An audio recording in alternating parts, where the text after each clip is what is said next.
5 months ago, we have done a full beard hair transplant for this gentleman. Let's listen the journey of full beard hair transplant. Hi, my name's Nathaniel. I'm 24 and I came from Sabah. 5 months ago, I came here to Glojas to have smart FUE beard transplant with Professor Dato Dr. Just G. Today, I'm here to share with you my experience about the procedure. The reason I wanted to have a beard transplant is because of my genetics. I cannot grow hair on this area of my face, but I wanted a full beard look. So that's why I came here to have a beard transplant procedure. After the beard transplant procedure, my friends and family have noticed tremendous difference in my new look.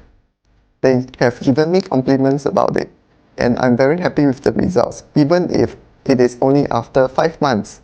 I can't wait to see the full results after 1 year. So brothers out there who are trying to get a beard transplant procedure, you can trust me that in Glojas here you are in good hands. So if you are feeling skeptical, you can trust me. Here you will get very good results, and thank you for everyone here at Glojas. Thank you Professor Dr. Just G, and thank you Glojas.